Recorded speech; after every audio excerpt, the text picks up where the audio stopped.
Next up, I'd like to wrap up with a quick conversation around naming our variables. So when we make a variable, whether we're using let or const or, heaven forbid, var, we have to come up with some name for that variable.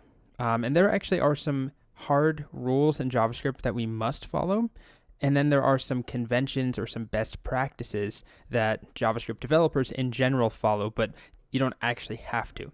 So let's start with the hard rules, the things that we must obey when we're coming up with an identifier in JavaScript. So what we're doing here, if I'm going with, is logged in, I'm creating an identifier, or is logged in is an identifier. It's a variable name. I could do, something like that.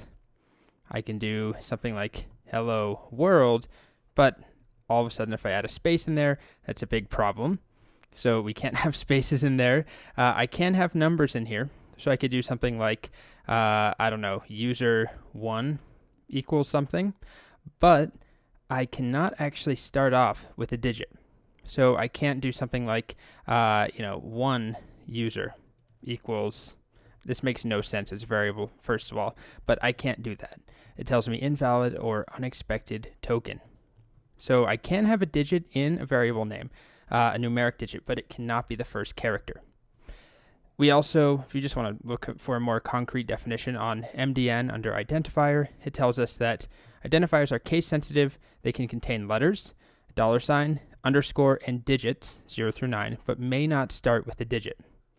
So we can use an underscore. So I could have a variable start with this, let underscore, age equals 9. That is valid. It's just very uncommon to do that because of what we're about to talk about, which is best practices or just common conventions for how we name our variables in JavaScript. So the common practice, the stuff you'll see most frequently, is to give your variables names that are camel cased. So if you're not familiar with the idea of camel casing and snake casing, think of it this way. If you have more than one word that you need to fit in, so for example, let, logged in user or current age or date, those are two words. And right now I'm not casing either word differently. It's just sort of one big word. So one option is to put an underscore there. And this is valid. This is not problematic technically in JavaScript. It's a valid identifier. This is what we would call snake case, but this is not commonly used. Instead, we use camel case, where each new word has a uppercased first letter, except for the very first letter of the variable. So this is uncommon to see. You wouldn't uppercase that letter, even though you can, just as a best practice or a common pattern, we don't do that. So lowercase for the first word, no spaces because we can't have spaces in a variable name. No underscores, although we can, it's just uncommon. Instead, we prefer camel case. So current date equals, let's do current year. Current year equals 99 or 1999. There we go. The other thing I want to mention while we're talking about variable naming is the importance of coming up with good names.